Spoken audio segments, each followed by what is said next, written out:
Greetings and welcome to today's session. This is the IRDL Scholars Speaker Series. The series is coordinated by a working group of librarian researchers who participated in a professional continuing education program called the Institute for Research Design in Librarianship. We welcome you today from the William H. Hannon Library at Loyola Marymount University, the home of IRDL. My name is Marie Kennedy. I'm the Serials and Electronic Resources Librarian and the co-director of IRDL. And welcoming you also is Christine Brancalini, co-director of IRDL and Dean of the Library. This series is designed to shine a spotlight on voices and ideas that challenge traditional ways of conducting research.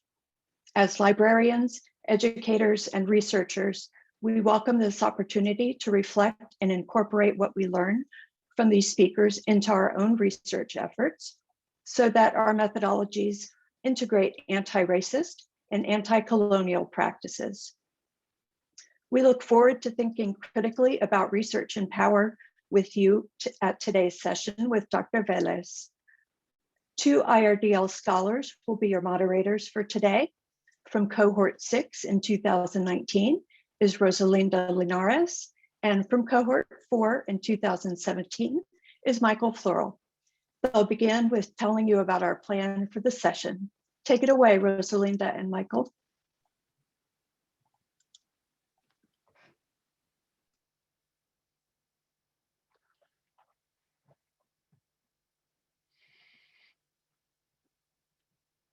I think you're muted, Michael. Son of a gun. Okay, sorry, let's try that again. Thanks, Rosalinda. I'm Michael Floral. I'm a visiting assistant professor at Ohio State University Libraries. We are recording this session and it will be made publicly available on LMU Library's YouTube channel soon. We will be using live transcription provided by Zoom. The Q&A as well as chat have been enabled. Please use the Q&A to direct questions to the speaker and use the chat for commenting and sharing your thoughts with the group. We want this to be an uplifting and positive discussion. It is a professional event, and we will not tolerate any disrespectful comments in this session. We reserve the right to remove anyone from today's session if we observe anything that does not honor our speaker or fellow attendees. Our plan for this event is to invite Dr. Vélez to speak, and we will then have 10 minutes for questions, finishing at the top of the hour. We invite you to then stay on with us for a 30-minute discussion about how the scholarship presented today can be applied to library and information science. If you're on Twitter, please use the hashtag IRDL speakers as you tweet about the session. My name is Rosalinda Linares, and I'm the Collections and Research Services Librarian at Fort Lewis College. This event has been organized in part through the Loyola Marymount University and the William H. Hannon Library. And so we use this location to base our land acknowledgement. The land that the William H. Hannon Library sits on is seized territory of the Tongva peoples, the traditional land caretakers of Tovaangar, the Los Angeles Basin and Southern Channel Islands. We want to start by recognizing their history and calling attention to their presence. We encourage you to learn more about the history of the land where you sit by going to native-land.ca. And if you are on Tovaangar in particular, we are pasting 2 additional URLs in the chat box for you to explore as you wish. Okay, so now it's time for me to introduce Vero. Dr. Vélez is an associate professor and the founding director of Western Washington University's Education and Social Justice Program. Her research is grounded in critical race theory, Latinx critical theory, radical and tactical cartography, and Chicana feminist epistemologies. Influenced by these frameworks, she developed critical race spatial analysis, a framework and methodological approach that seeks to deepen a spatial consciousness and expand the use of geographic information systems, GIS, in critical race research and education. As a result of this work, Dr. Vélez is featured in the 2nd volume of ESRI Press's Women in GIS, Mapping Their Stories. Dr. Vélez pursued her graduate studies at UCLA, completing an MA and PhD in social science and comparative education with a specialization in race and ethnic studies. She's also a National Academy's Ford Foundation Fellow and a faculty fellow with the American Association of Hispanics in Higher Education. Hello, welcome everyone. I'm excited to be a part of this space today. I'm going to go ahead and start sharing my screen and then I'll get into my comments here. Just give me a quick second.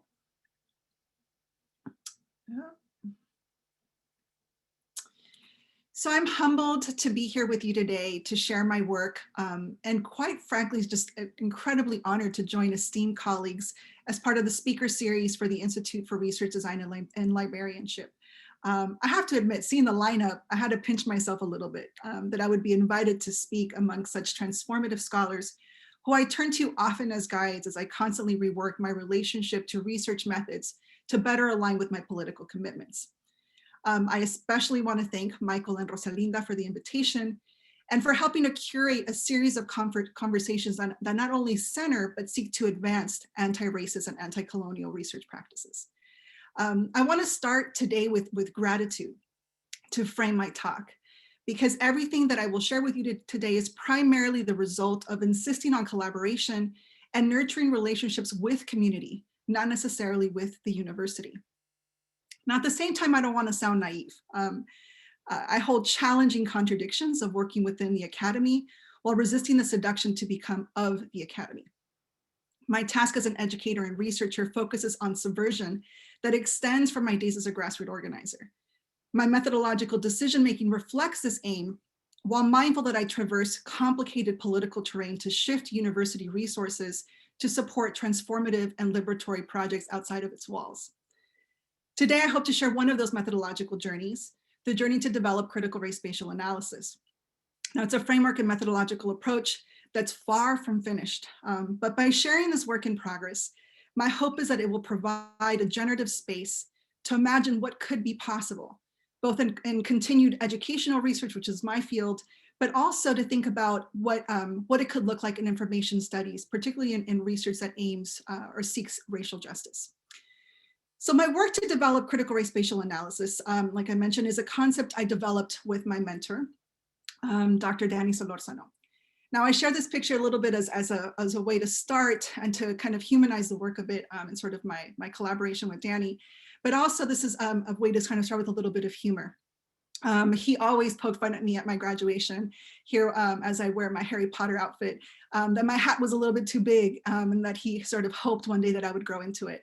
That still has yet to be seen, but this is a picture, I think, culminating a journey of both, critical mentor and a critical pedagogue who really pushed me to think really deeply about methods in alignment with my politics. And so our collaboration over the course of many years stemmed from a shared interest in this relationship between race, space, and educational opportunity, and how GIS, which was shared a little bit with Michael in the introduction, which again is a platform that allows us to make maps in its most simplest form, to store, analyze, and visualize data on a map. How can that tool help us explore, this relationship, and in particular for us in the context of schooling and education? Now, we wanted to think about, in particular, can GIS not only help us visualize that relationship, but how can it remedy uneven geographies of opportunity? And what's required to radicalize this tool in particular is much more than a technology that can simply display physical aspects of space. So over the course of many years, and I'm going to share today a little bit of this project that I worked on with the group of mothers that I organized with for about 15 years. And that work culminated in the chapter that I know was shared out publicly before my talk, aptly titled Critical Race Spatial Analysis. And it's part of a compilation of chapters that are that bear in this edited book that bear the title of the framework that we co-developed. Now, as I mentioned, for me, this work is deeply personal. My introduction to GIS actually occurred while I was organizing as a grassroots organizer with Latinx immigrant families. And in fact, I'm not sure how many of you can relate to this, but being in graduate school and having many thoughts of whether or not I should continue in graduate school, when I came across GIS, I had this moment of, I have to figure out a way to apply it, to have it do good in the world, to make it work for the communities I was collaborating with. I was sort of sick and tired of doing academic exercises for the sake of doing academic exercises. And so for me, it was vital to think about this work in connection to my organizing projects at the time. And so, you know, in the work I was doing with Latinx migrant families, we struggled to figure out how do we make visible the needs and concerns of our communities that are often rendered invisible by how we perceive particular places. So this is particularly true of my hometown, Pasadena, California, which can often be construed in the spatial imagination of most as the city of roses, where we host the famous Rose Bowl game and the Rose Parade, which I know for many of you that are in Southern California are probably really familiar with this. Up here in Washington, very few people know about the Rose Parade, but I know many of you can probably have the geography more or less, you know, are familiar with that space. So it's a nice, affluent, you know, LA suburb by most accounts. If you imagine a place that is home to a large community of Latinx immigrant families. So the project that I want to walk through with you today really centers on this place and makes visible the concerns that Latinx families in this community have around equitable access to resources and supports for their children. And it also embodies a deep passion to think about tools like GIS and how they can better aid us in efforts of racial justice. But let me start by actually sharing a little bit about why space is important to me.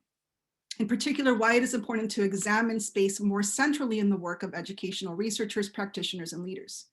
So take, for example, Oakland, California, which is some of the images you see here in front of you. Let's say you live near or around the Port of Oakland. Chances are that you're likely to be Black, low income, working class, even poor, and that your child is likely to suffer from asthma. There's been a significant body of work that links diesel exhaust to a range of poor health outcomes. Children that live in West Oakland, which borders the ports, are 7 times more likely than other children in California to be hospitalized due to asthma-related conditions. And my work as a postdoctoral researcher at UC Berkeley in 2012, in collaboration with Oakland Unified School District, not only did this issue surface as a matter of public health, but also of grave educational concern, as children who reside in West Oakland often miss school for asthma-related conditions. And because this is affecting a concentrated neighborhood of Black and low-income Latino Oakland residents, it has also become an interlinked racial and environmental justice issue. So a public health report at the time that was issued when I was working up at UC Berkeley explored this problem and concluded that for Oakland, the geographic distribution of death and disease was both raced and classed, the results of housing and social policy decisions that contributed to a higher concentration of Black and Latinos by the ports. Because my training is rooted in critical race theory, which understands the condition of our everyday life to be mediated by the ways racism and white supremacy have been built into the policies and laws that govern society. When I read a report like this, I had to ask myself, you know, how does race and racism affect a community's sense of mobility and inform their conditions of possibility through schools, public health, or other institutions? How are social forces like racism mapped onto landscapes? And in what ways can GIS help to make evident those forces as they become mechanisms of our everyday, the very fabric of how urban and rural infrastructures are organized? Now, to answer this question, I took a little bit of a detour outside of my field of education to better understand how space is not just a container that defines where people live and where things happen, but as an important unit of analysis that fundamentally shapes our social, political, and historical realities.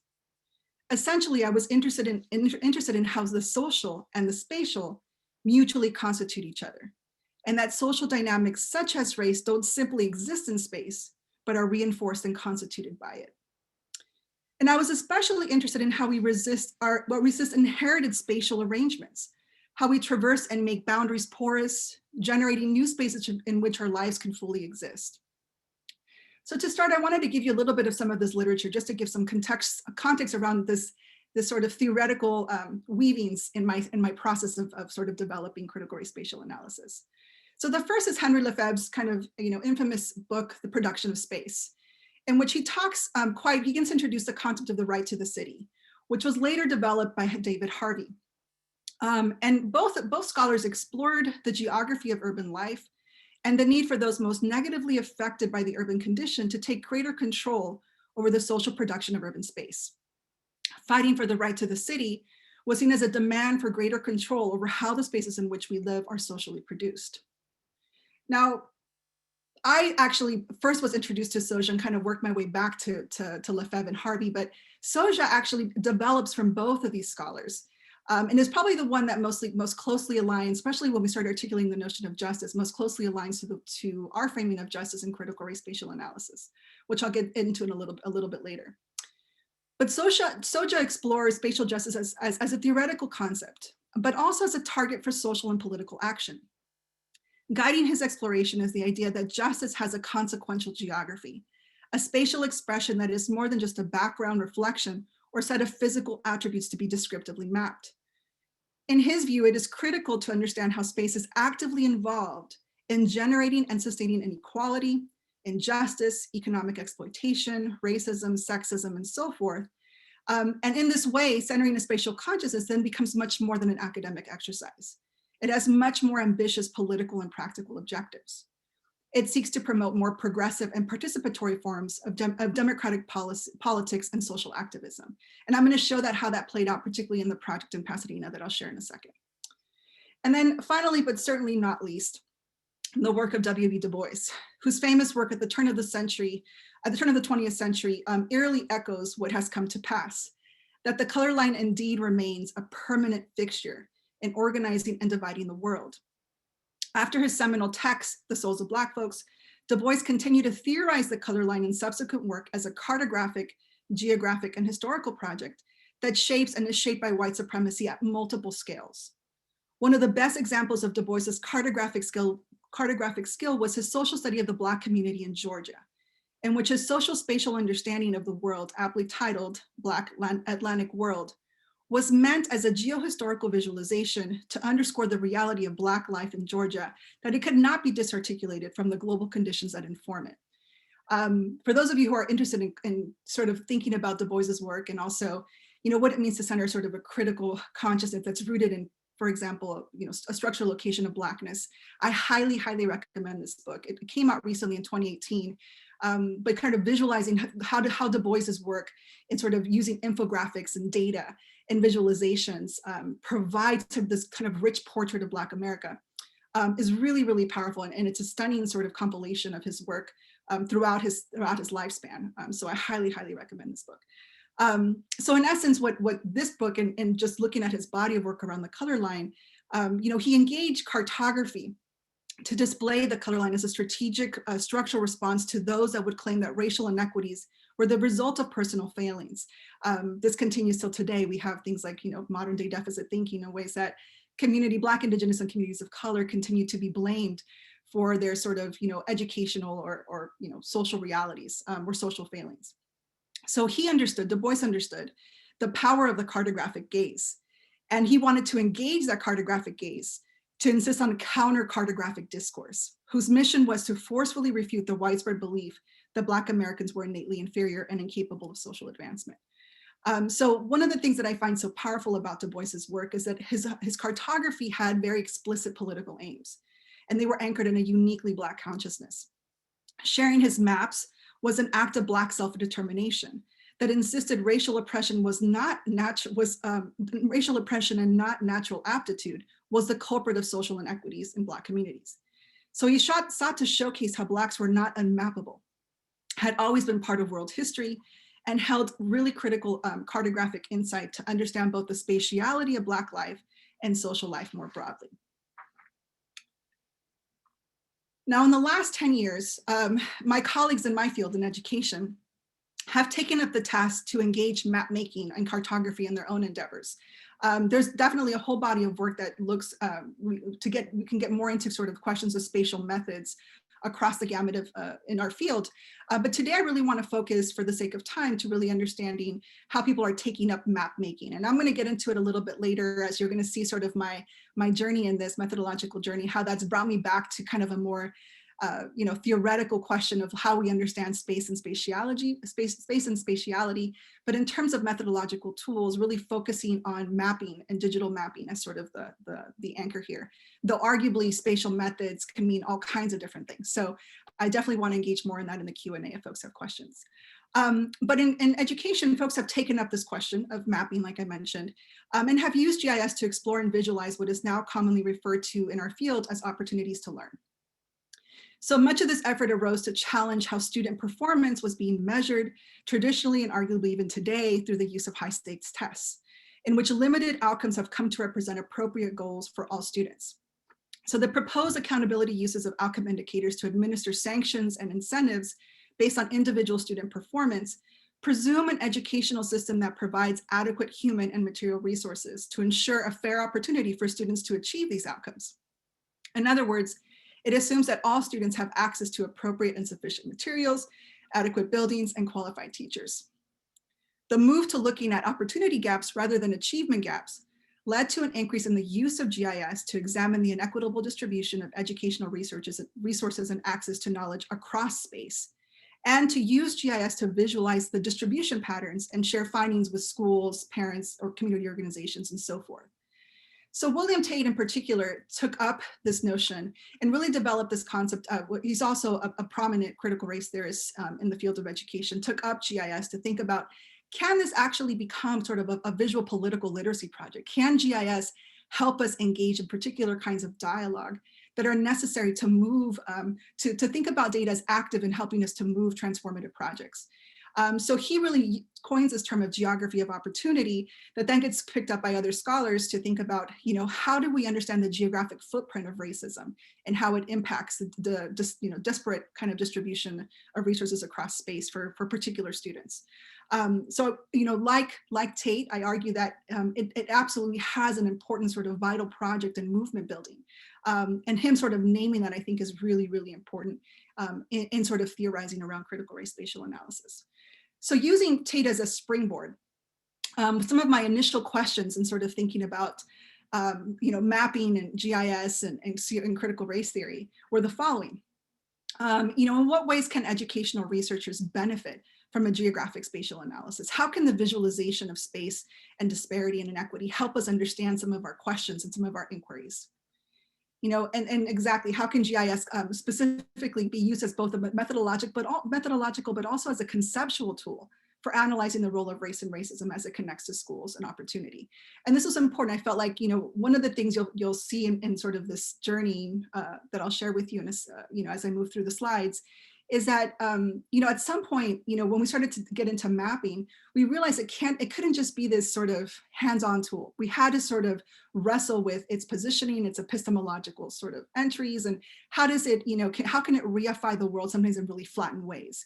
So we wanted to think about this in conversation with how can it also be utilized within sort of, our quest to dismantle racism, our quest to study racism as a conceptual and methodological tool. So, it had sort of this iterative sort of conversation between concept theory and method, which again, I'm sure as part of the speaker series, this is something that's become probably very, very important, that you cannot disarticulate your methods from your theoretical anchoring.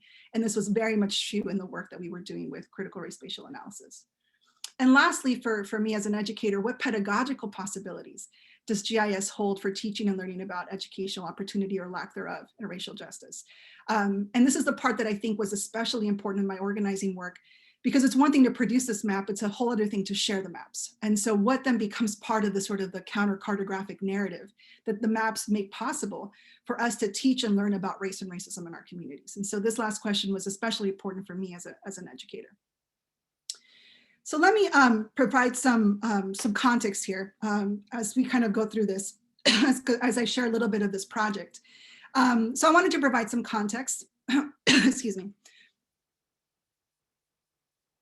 But one of the things I wanted to start with, this may be very familiar, as I mentioned, most of you, or a lot of you that are probably attending are from Southern California. But this is a map of Pasadena Unified School District.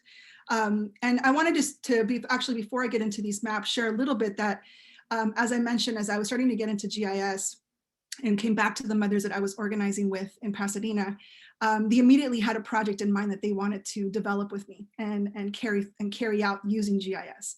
And so the series of maps that I'm going to share with you and kind of walk through our sort of analysis and thinking method, our methods in this process was largely driven by this iterative process between the mothers and myself, and how we were sort of going back and forth in sort of going deeper and digging in, asking different questions of the maps and their possibility to render visible the kinds of relationships that the mothers were seeking in their organizing work. So So this first map just provides some context, just a little bit about Pasadena Unified, that it's made up of 3 different cities. So Sierra Madre, Altadena, and Pasadena are like all part of the Pasadena Unified School District, and wanted to give some context there in terms of just where we're located.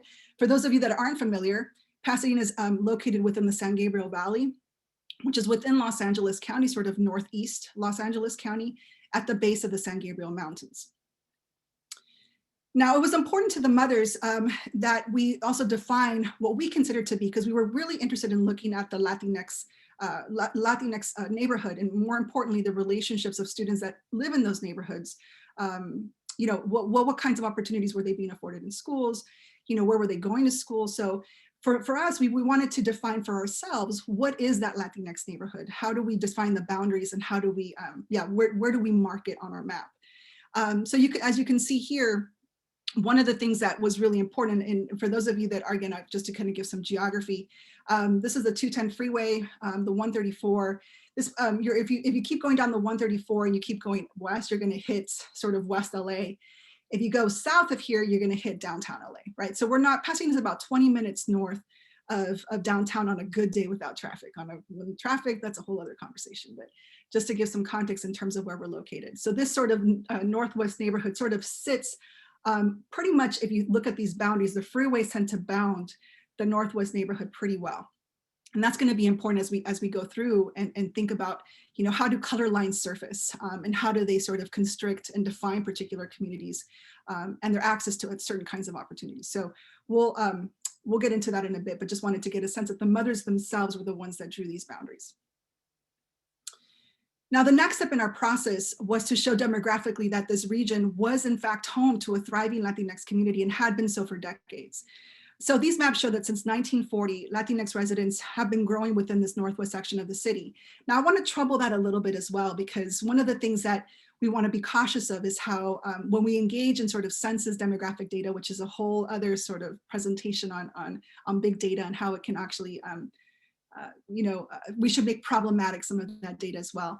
But so, you know, Latinos have always been part of the California landscape, but it's important to know how they become concentrated over time in particular neighborhoods. And so this is true across regions, but this is especially true in Pasadena. So you can see here from 1940 all the way to 1990, and then this is 2010, and I'm anxiously waiting for the 2020 data.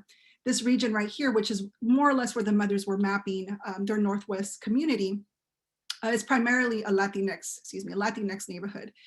It's probably the most dense. So some of these neighborhoods are almost over, almost nearly every single resident in these areas were Latinos. So just to kind of mark that, despite our spatial imaginations of Pasadena, it is very much a thriving home and sort of aligned with what the mothers were already kind of predicting and seeing in sort of their own organizing work. Now, the next step in our process, we wanted to show a relationship that highlights a disproportionate impact of structural conditions for those particular Latinx residents.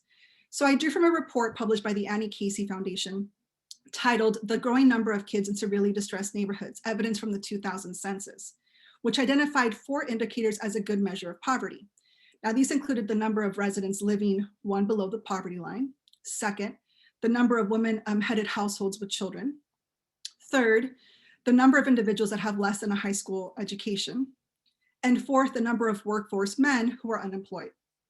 I created an index in GIS and conducted a hotspot analysis. Now I can, every time I share this map, it brings me right back to when I made this map. I was so proud of myself. I remember having this moment thinking like, this is like, I can do this really creative mapping. And I was so happy to share this map with the mothers. But when I returned to them, they sort of had some troubled faces, right? Now, what they argue that the map had revealed a concentration of poverty, indeed had revealed a concentration of poverty in the most densely populated Latino neighborhood in Pasadena Unified. But the data sources use attributed poverty to individuals and not structural conditions, and thereby contributed to a problematic discourse in which the family unit, in this case, the Latinx family unit, was the transmitter of deficiencies. In essence, what they argued, I had produced, on creating this hotspot of poverty, I had created a topography of pathology.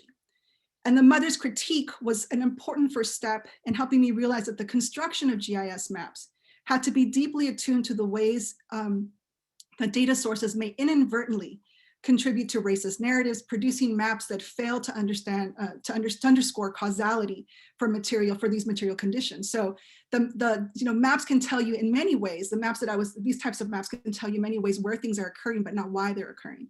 So causality becomes sort of left to the beholder of the map, those who are reading the map. And so for them, this was highly problematic, right? Because they understood that their campaigns to shift structural conditions were about policies, were about sort of the embeddedness of white supremacy in our district, and the way that we sort of managed and carried forth curriculum and practices. But it wasn't about the families themselves being the sort of the reasons why. So they were really trying to challenge that narrative. And unfortunately, this map sort of reified that narrative. So for us, the next step was really to focus, quite frankly, like how can we begin to shift those questions and shift our analysis to provide what they knew so intimately well about their home district and what was happening there. And so we were asking two types of questions after this map. And the first was whether we can actually determine through GIS whether there was a relationship between where Latino students lived and the types of opportunities they were afforded in schools. And if so, what does that relationship look like? And secondly, what do these findings reveal about the quality of schools? And like I mentioned, and possibly the way that we have structured in opportunity, right, in the Northwest region. And so we wanted to really kind of explore this further. So to start, I consulted with analysts at Pasadena Unified, who were using very early versions of GIS to understand changes within the school district. Now, this map was done by one of the sort of in-house cartographers within Pasadena Unified, and I was blown away by this map. Now, it may look a little messy, but I'll explain in a second. So what it shows was something that in many ways, I hadn't expected when I came into this project. And what he shared with me was that 85% of the student population across the district was comprised of students coming exactly from that Northwest region of Pasadena.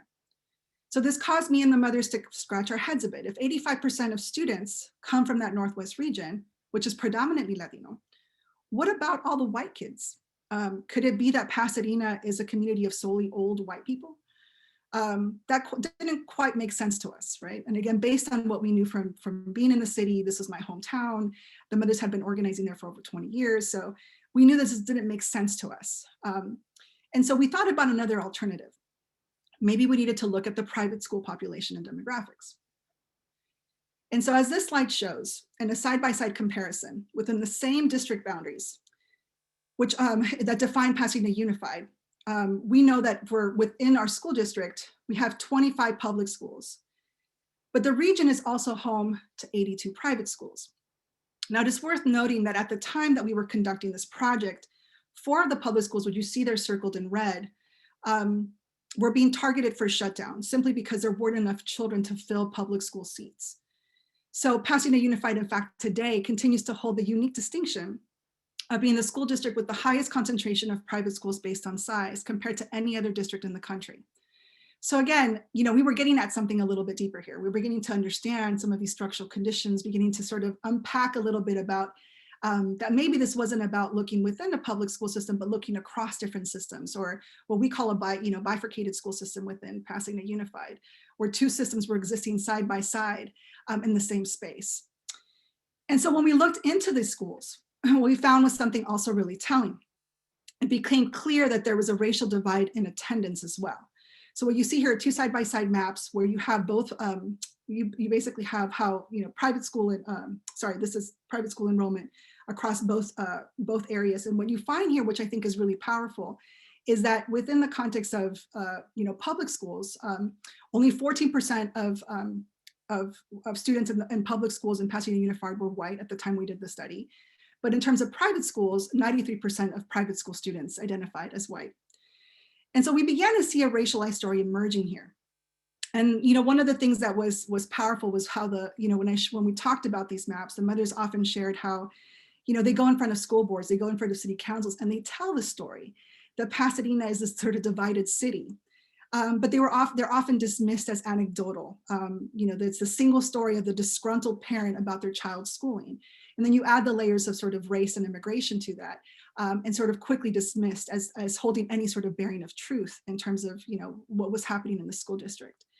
But these mothers understood the profound consequential geographies that had been shaped as a result of a school district that had become predominantly Black and brown, and a private school system that had become and arguably always was predominantly white. They understood the connection between this reality and the divestment of public school funds to support the privatization of schooling in this region and the impacts that it was having on the education of their children. But for them, it wasn't simply enough to show this racialized distribution. So again, we went back and I'm like, okay, I think I'm done. We're showing all these patterns. And they're like, no, Vero, we need to keep going. We need to dig deeper. And so they wanted to visualize, the next step in sort of the mapping process, they wanted to visualize how this was a result of racist structural conditions. So we mapped the founding dates of the private schools. And so what we found was that 69% of Pasadena's private schools were founded between 1964 and 1976. Now, this can be traced directly to the landmark case of Jackson versus Pasadena in 1963. Pasadena holds a dubious distinction of being the first non-Southern city ordered by the federal courts to desegregate its public school system. As it turns out, more than 2/3 of the private schools were founded during this 5-year period, during which Pasadena was undergoing desegregation through mandated busing.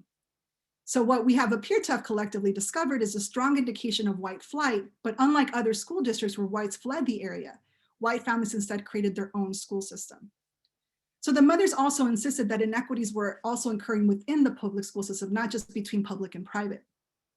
They signaled to me that I needed to change my scale in mapping and to look at the Northwest neighborhood as a point of, we can look at the Northwest neighborhood as a point of reference, but that we needed to look at access to educational opportunities within schools. And so what we did next, and this came up again at the mother's suggestion, sort of leading this project, sort of conceptually, was that they wanted to look at gifted and talented education programs, which we know as GATE programs.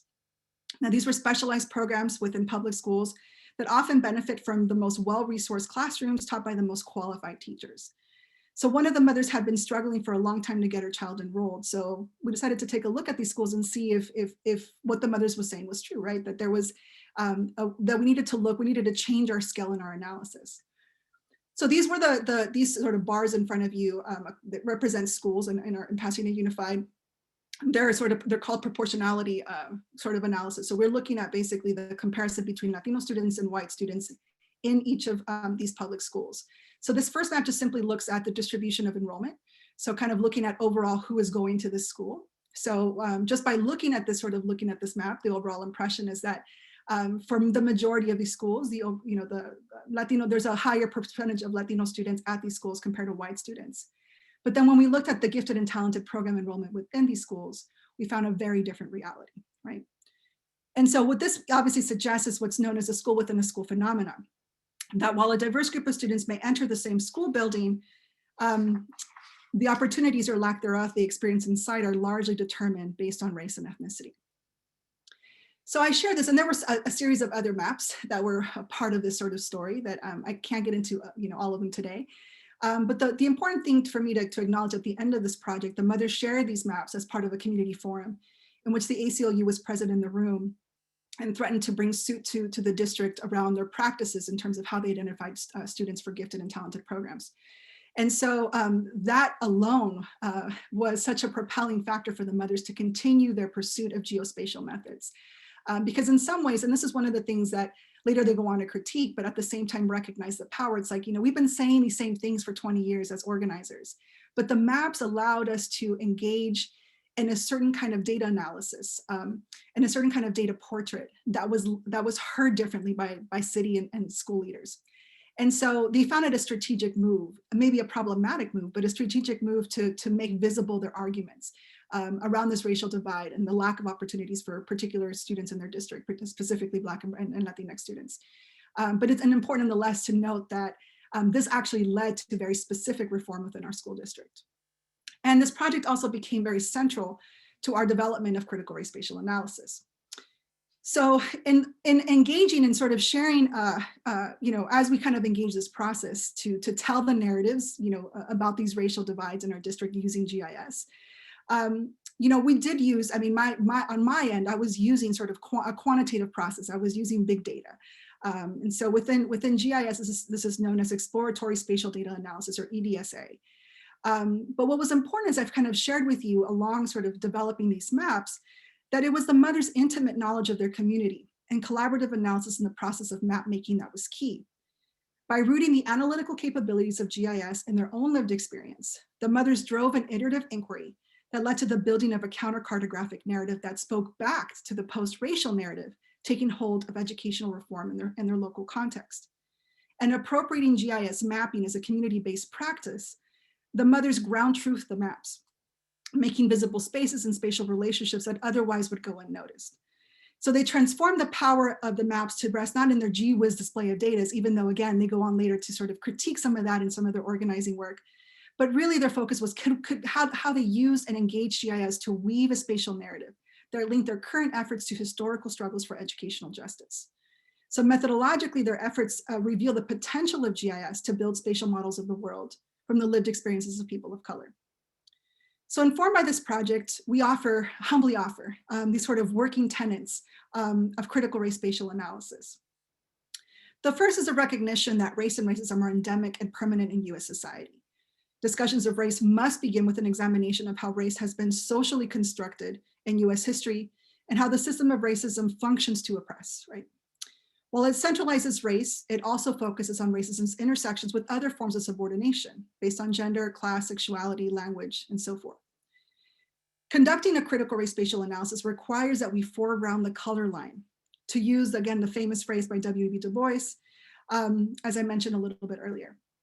Now, to extend this analysis, we argue that the color line is central to understanding space. It acknowledges that race and racism are fundamental to the constructions of physical, perceived, and conceived notions of space. Space as viewed through the color line recognizes that the racialization of space has deeply rooted social and historical implications. It recognizes that the literal and symbolic construction of the line as a boundary or demarcation that regulates and organizes the social world, it does so differently based on race. And finally, it maintains this transformative element where the color line can be a radical site of change and for new developments of transformation, of transforming the spatial imagination.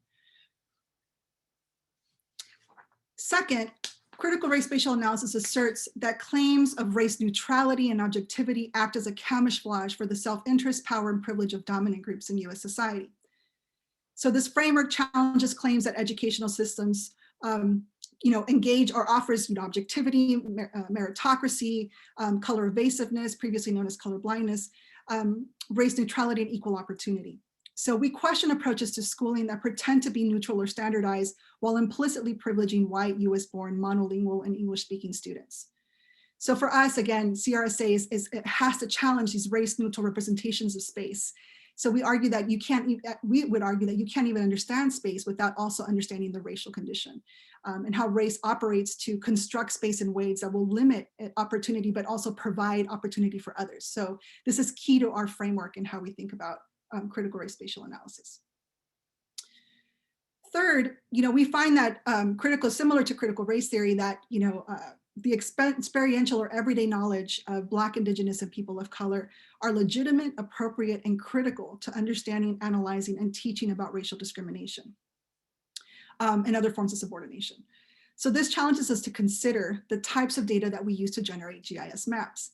So as I mentioned earlier, I've been using pretty much census, and census data can be helpful for some things, but when we use big data and we don't ground our sources in actual lived experience, we miss something altogether.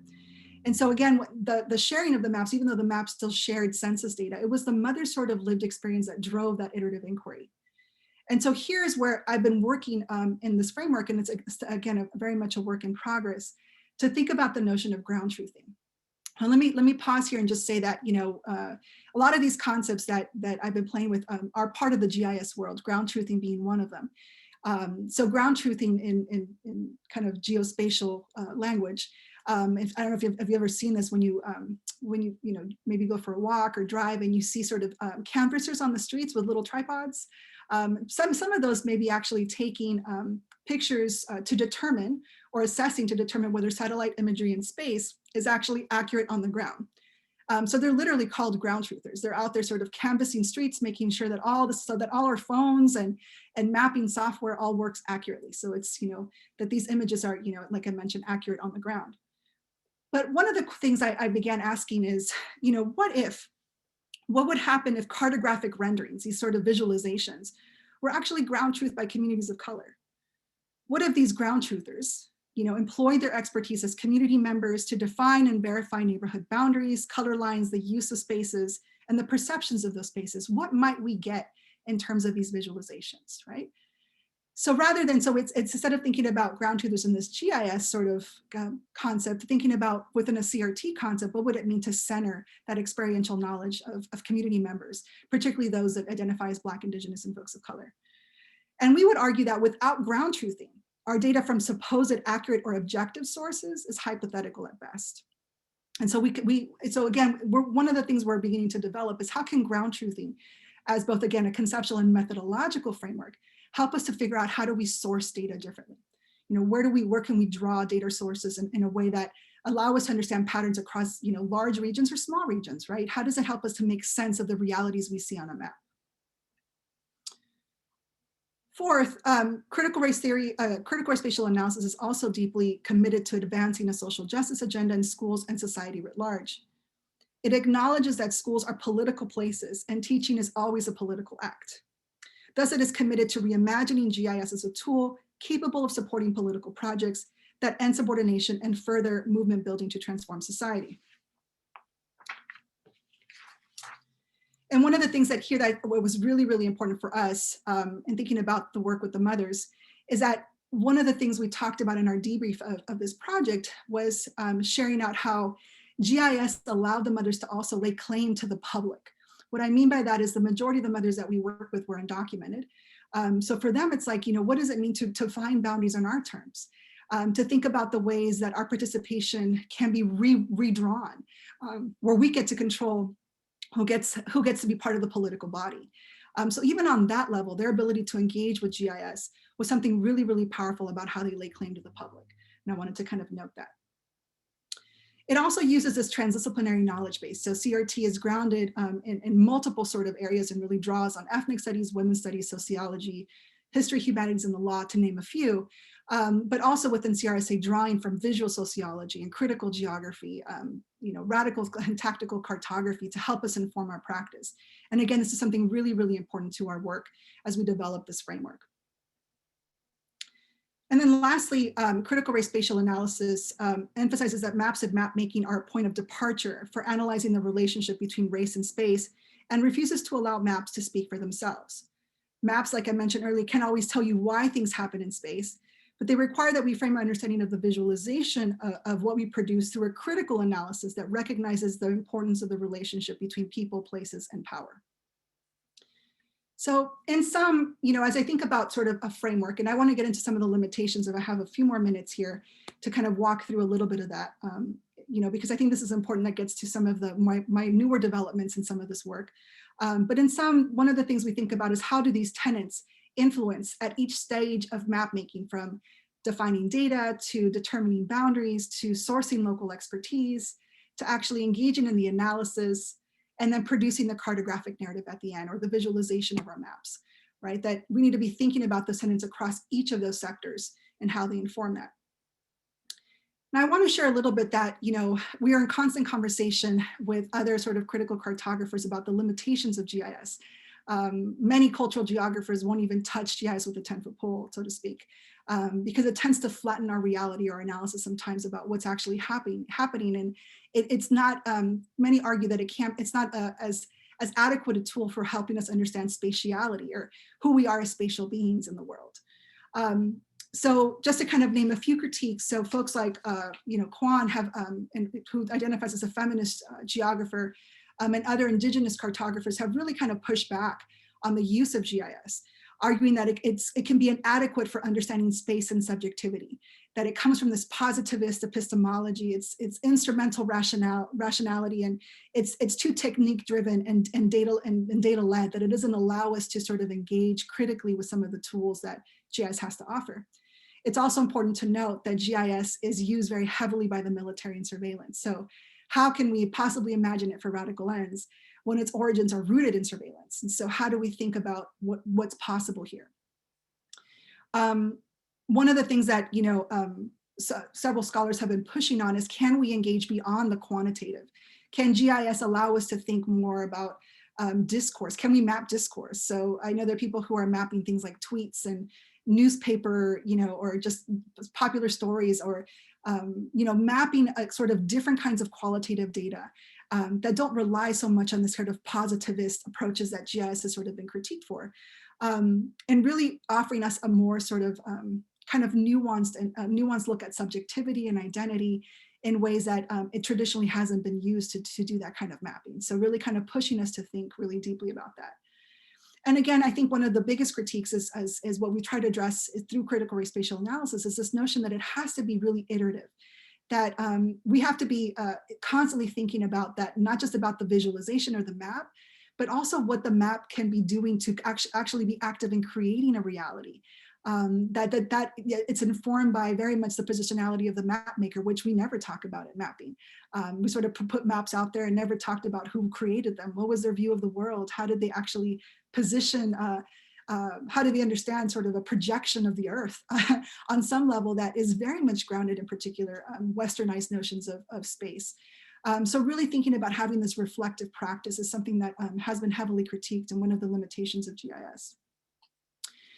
So in moving forward, we've been working on kind of developing our critical race spatial analysis to rework the A, to not make it about analysis, but to really make it about axiology, which is really what reflects our values. And here we're sort of asking, three big questions. What theory should inform our thinking as we employ spatial frameworks and methods in educational inquiry, particularly from this critical standpoint that interrogates and seeks to upend structural violence in all its forms?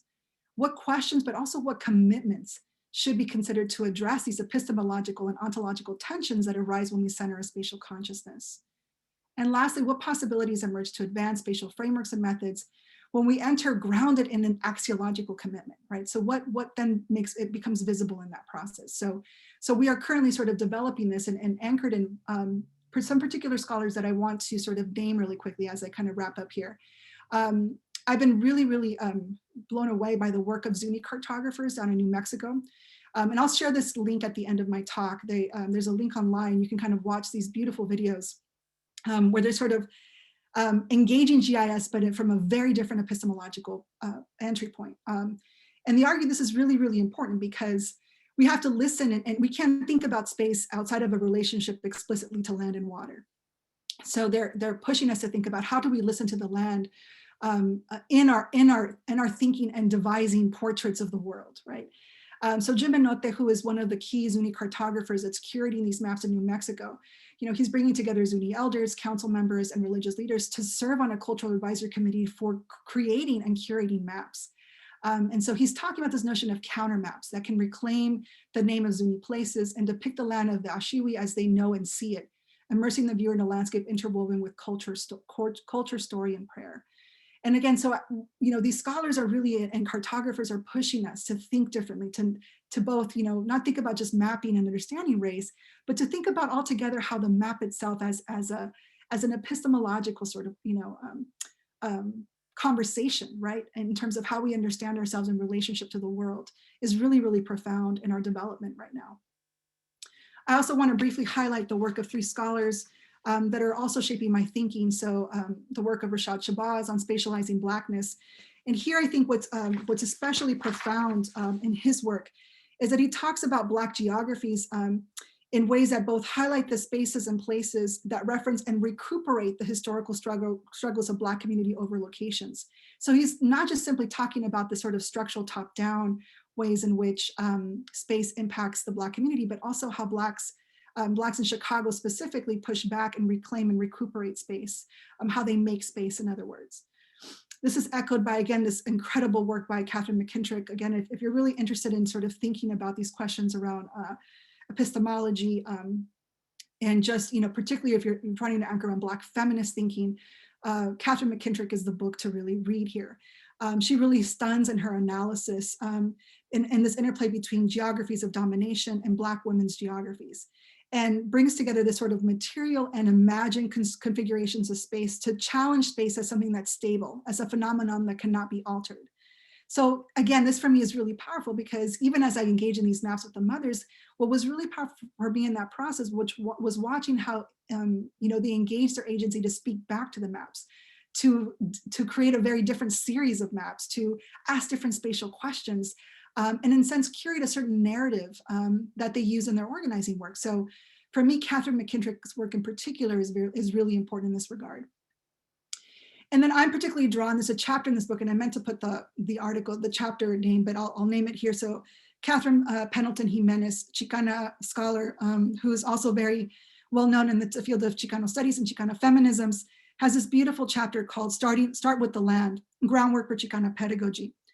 And in particular, it's her work that aligns and is thinking in terms of my own identity and my own epistemology to reframe how we understand space altogether. And so she argues that our relationship to space and land specifically reflects conflicting indigenous and colonial epistemologies, embodied relations, the conditions for learning in the borderlands, and the cultivation of memory carriers. That we have to contend with how land was feminized in the Americas to justify its taking through colonization. And so our relationship to land is one in which gender and power cannot be disarticulated. So in this, I'm beginning to develop and think about what a Chicana feminist cartography can offer as a conceptual framework and how it shapes our thinking about how we use GIS and other digital mapping tools. So as I end here today, I sort of want to offer this kind of very early sort of thinking about a Chicana feminist cartography and how it's helping me sort of move and think about my theorization of space, spatiality, and spatial methods. So I have a chapter that's coming out in this book, and it's called Trenzudas, Truchas y Traviesas, Mapping Higher Education Through a Chicana Feminist Cartography. And what I argue here is that, Chicana feminist cartography has to start with the ground to center our ways of being and knowing as Chicanas in space. In other words, a specific Chicana spatiality. It centers and extends ground truthing as a conceptual and methodological process that aims to tell counter-cartographic narratives about Chicana Latinas' relationships to both the material and imagined spaces. A Chicana feminist cartography insists on a spatial consciousness for making sense of our struggles to navigate racist and sexist terrain, while simultaneously seeks to understand how we curate and transform space that allows us to exist fully. So with that, I want to end, and I know this, in part, I think about the story that I shared with you, a little bit convoluted, a little bit, kind of from both like looking at the weeds of, kind of tools and mapping and technique to thinking about the theories and frameworks that inform those techniques. And the constant going back and forth has been this journey. I got really excited about map making at first and then realized that in both organizing with the mothers, but also in my conceptual development, that I had to step back and really rethink what I was doing. How is this really aligned to the kinds of political commitments I had set out? How do I think about deeper questions of how do I come to know, how do I come to be, what do I come to value in my work? So asking those epistemological, ontological, and axiological questions were really, really important in this development. But anyway, I hope to engage with you all, and I humbly share this with you as, again, I mentioned, a work in progress that I'm still working to develop and think about. So I look forward to our conversation. Thank you.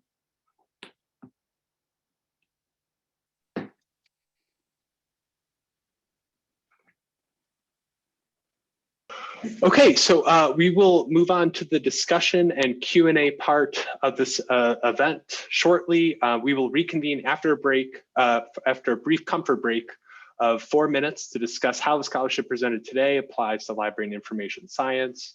But before we break, we would really like to extend a thanks to our speaker today, Dr. Vélez. So thank you for a fascinating talk. We've already got some great questions lined up. And it's our understanding that you will join us for the next 30 minutes after the break for the discussion and Q&A. So we'll be back in 4 minutes or so. Yeah.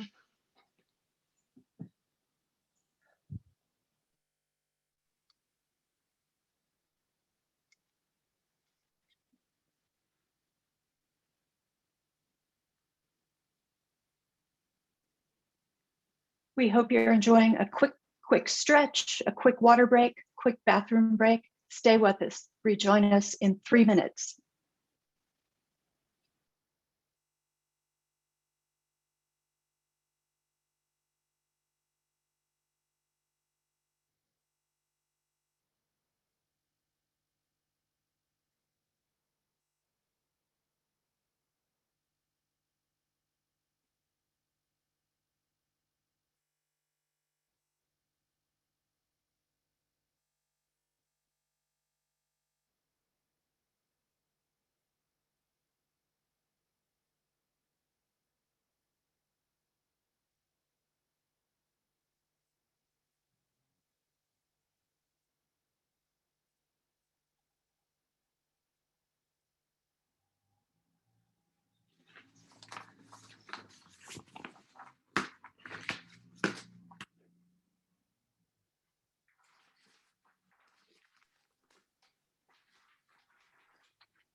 You've got a couple more minutes of this break if you want to check in on the NASA site to see all the footage on Perseverance landing on Mars.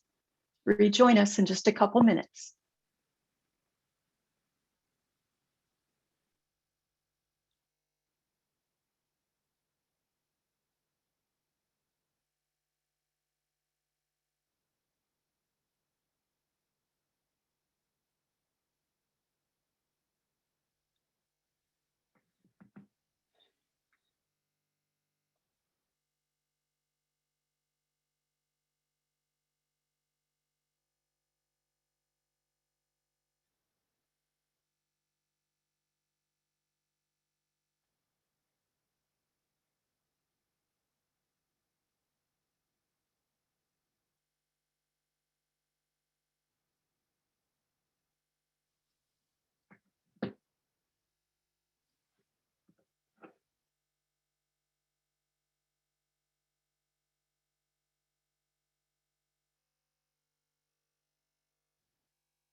All right, everyone, we hope you've had a good stretch. We'd like to welcome you back to the session now.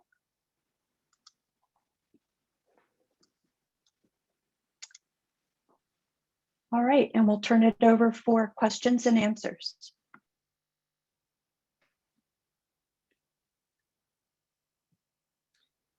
So what's the place? Oh, Michael, you're on mute. That's the best place to start. We'll let I've been Michael on get this. started. I've been on Zoom for like a year now. You know, you'd think you get used to it. So again, we'll have about half an hour until 1:30 Pacific for this discussion. I'll get us started from a question from the Q&A for Vero. So Megan asks, when teaching critical data literacy, how can we lead students to understand that data sources fail to understand causality when the faculty members that we work with in subject disciplines claim that data is neutral? Yeah,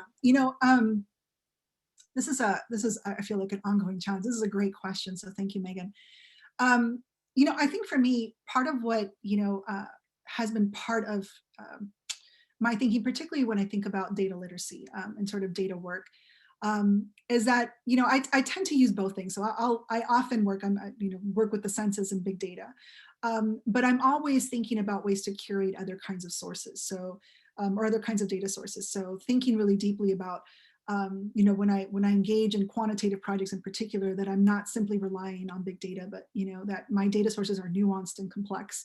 And I know that's complicated, particularly if you're faculty somewhere in, we can also have a real talk about the complexities of trying to get tenure, which I have a lot to say about.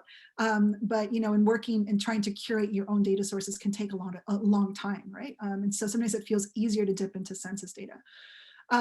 But one of the things that I think for me, this is where I think the concepts like the color line become really important, to sort of visualize these things in space with data, to show that, when we start thinking about this and when we show kind of side-by-side comparisons of data that's purportedly neutral, and you realize that it actually is painting a portrait that is seeped of white supremacy.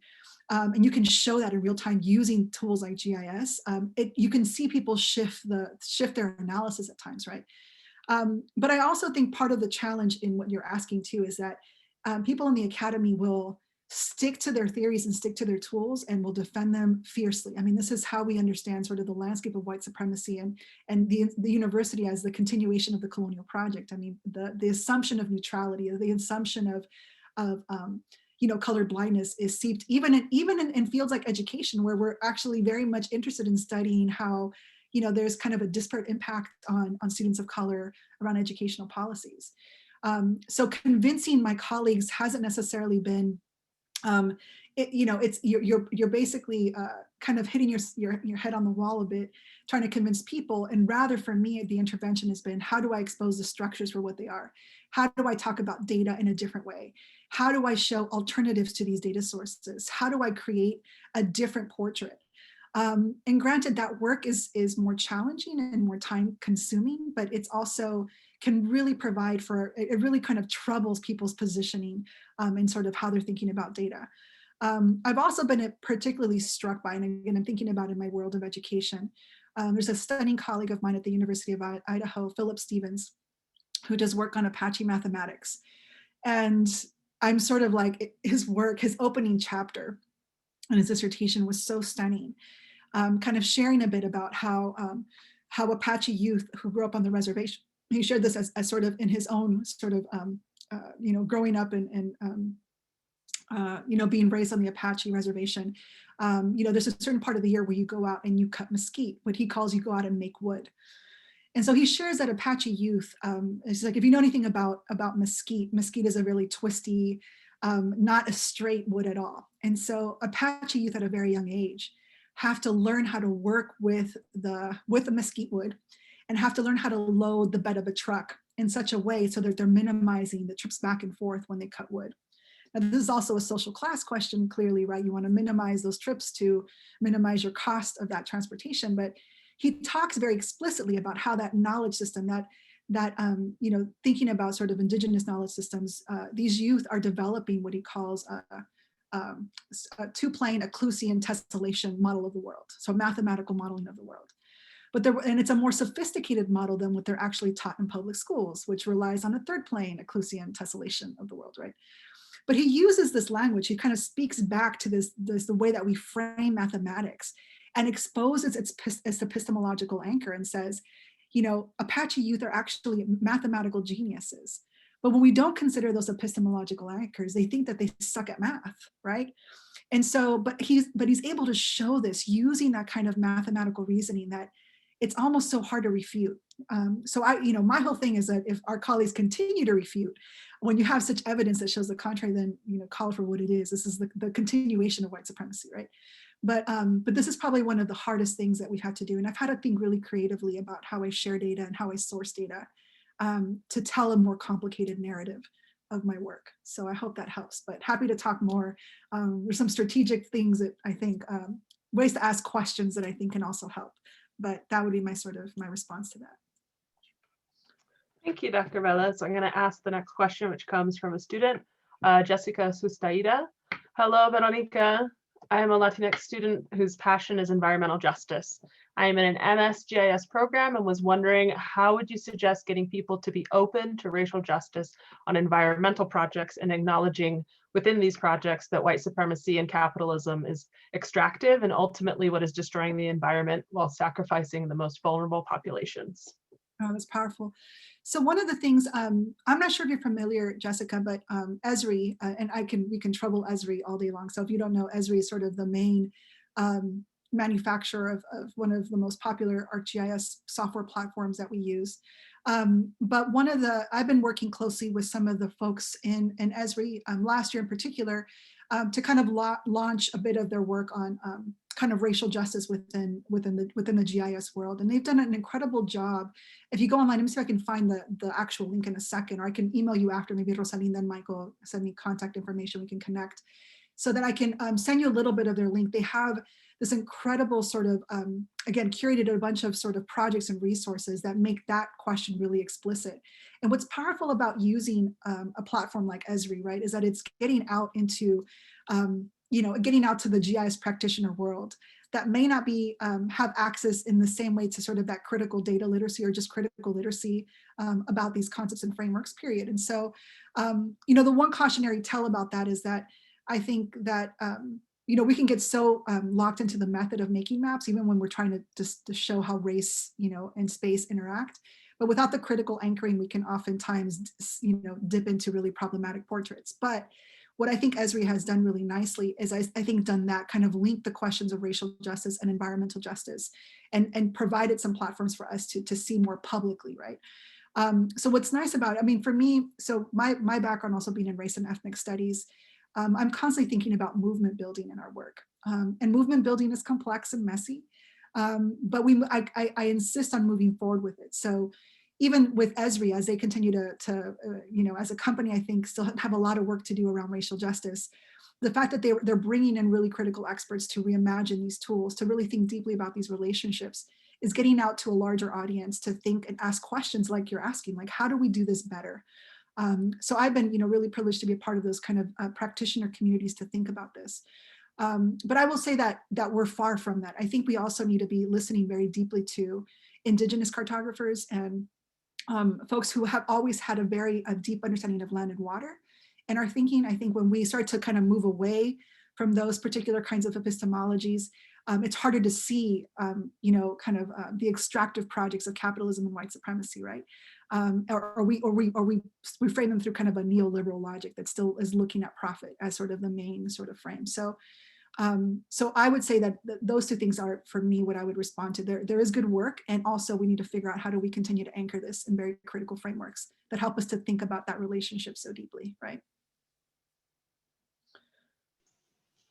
Okay, so next question is from chat, from Karen. Do you feel that librarians have a role as research members on these transdisciplinary endeavors? Hopefully the answer is yes, and then if yes, how so? Absolutely, Michael, and I might draw you in here too in this conversation, because I had a chance to read your wonderful review, and I think that there are, particularly as we think about library science and mapping, right?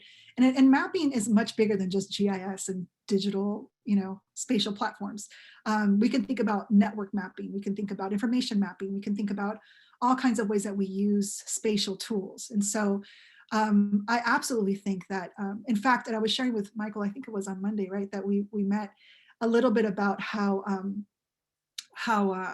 the UCLA, my program in my doctoral program in education is actually in a program that's education and information studies.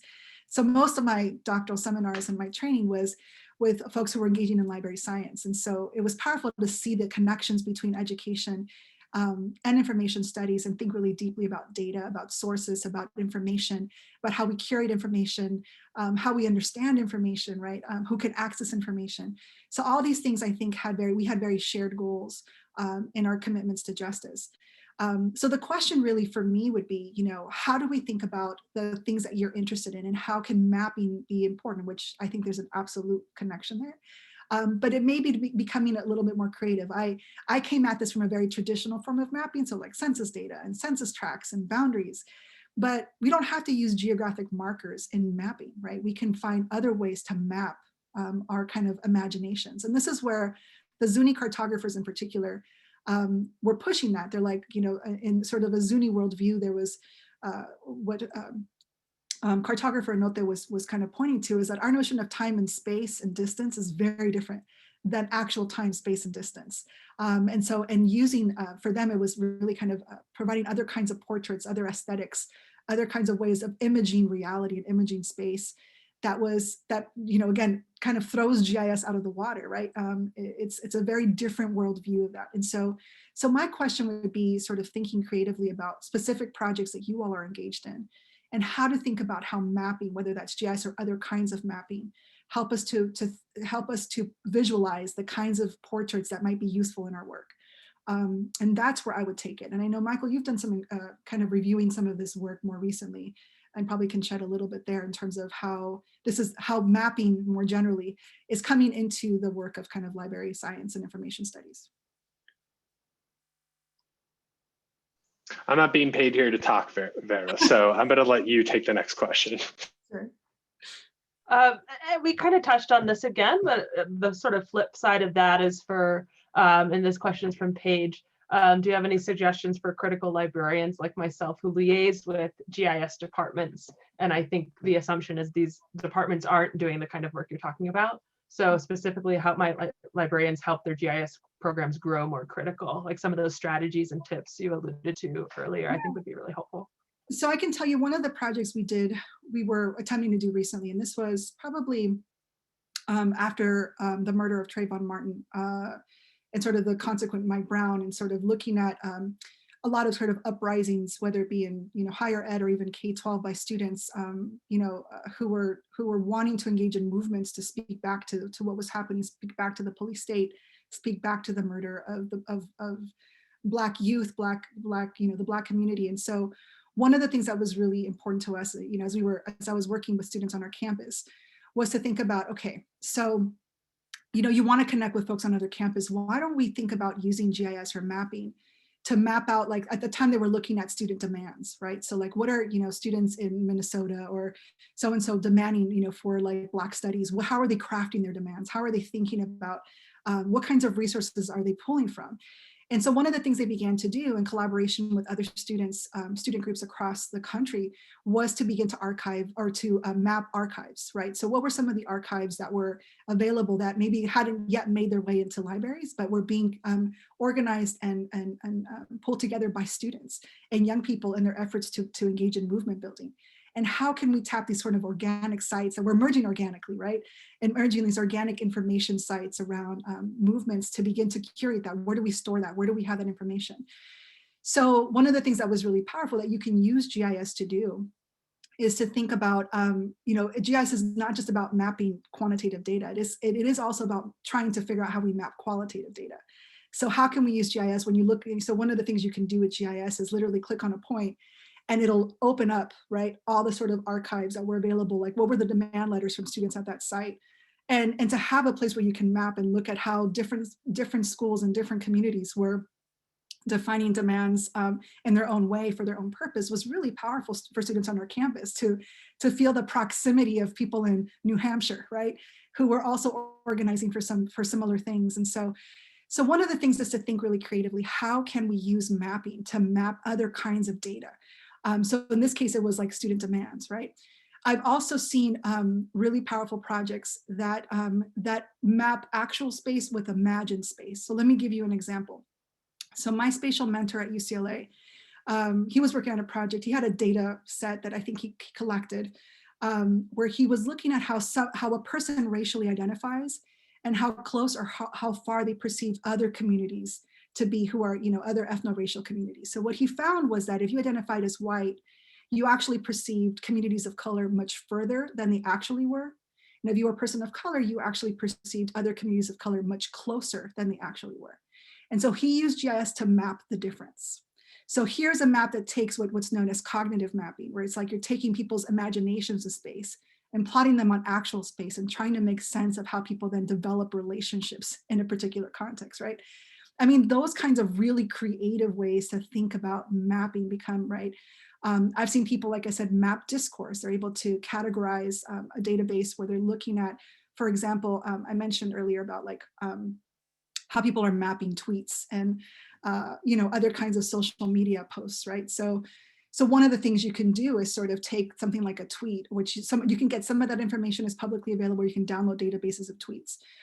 You would have to work through coding that data. And so again, it's laborious, but imagine you can say at a particular moment of time, say, when 45 got elected, how are people tweeting at that time? And you can actually do a map of people's discourse, how what kinds of discourses were being produced at a particular moment, a particular policy gets passed.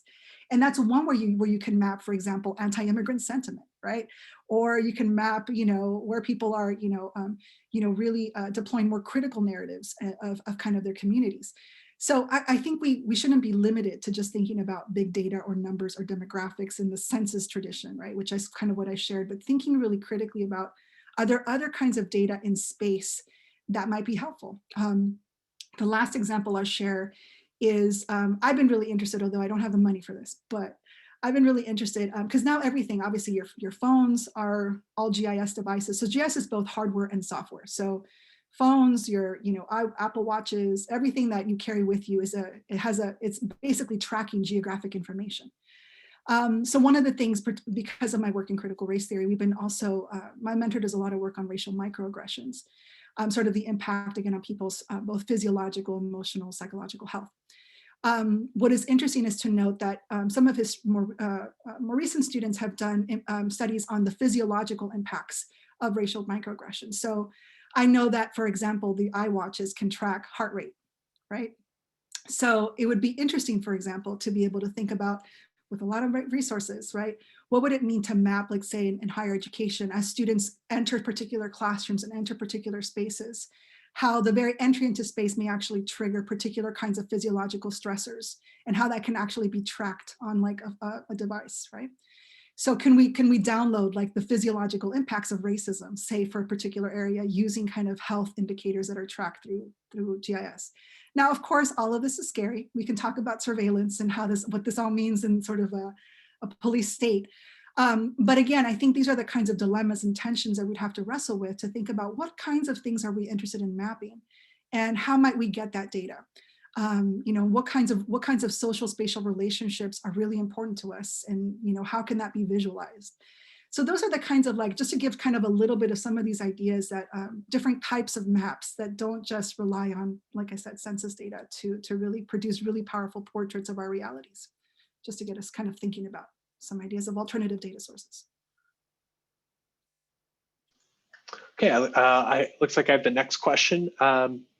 It's from Rebecca. How do you navigate the challenges of community engaged work in academia? I'm thinking of your clear accountability to community that requires that you work at the speed of trust, pace, and direct your work as part of a coalition rather than perhaps being driven by traditional academic forces like tenure. Yeah, well, a couple of responses. That's a great question.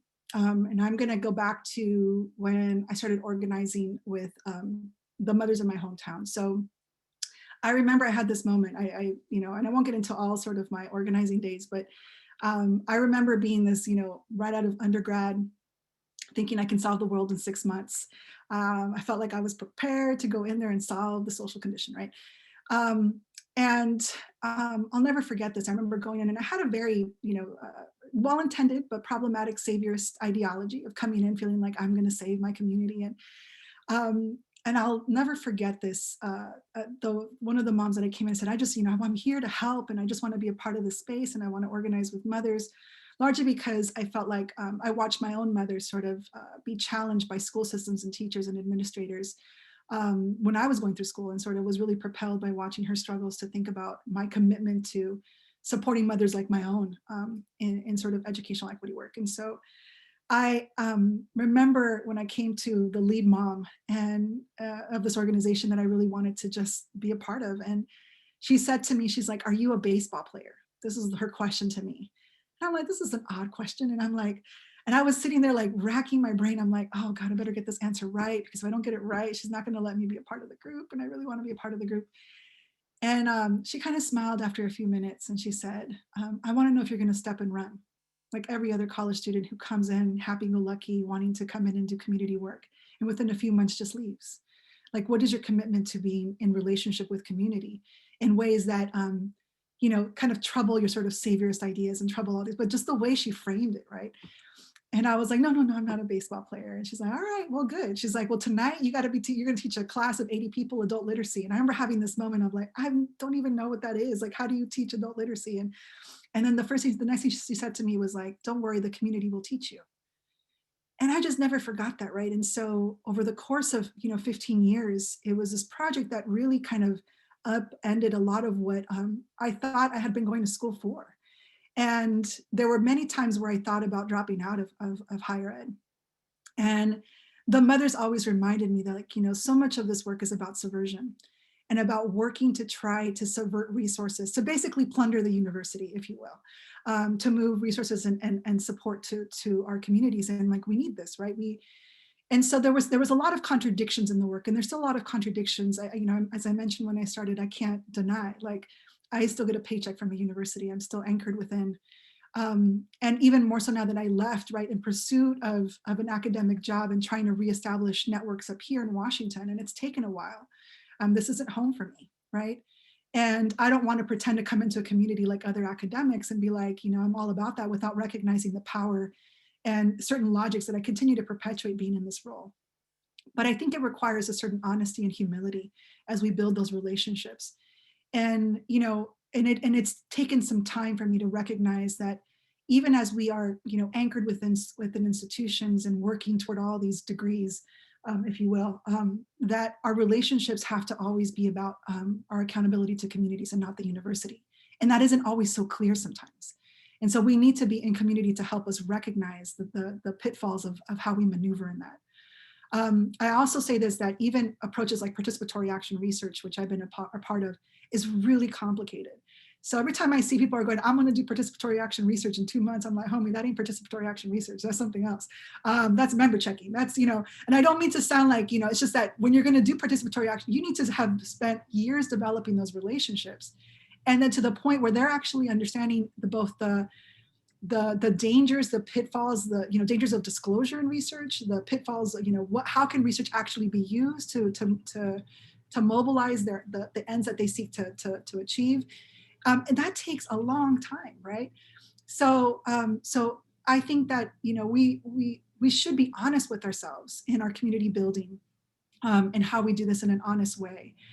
To talk about those complexities, to be, you know, again, accountable to communities, but to also not, you know, pretend we're not anchored in the university, because we are. It's a sort of a naive position to pretend that.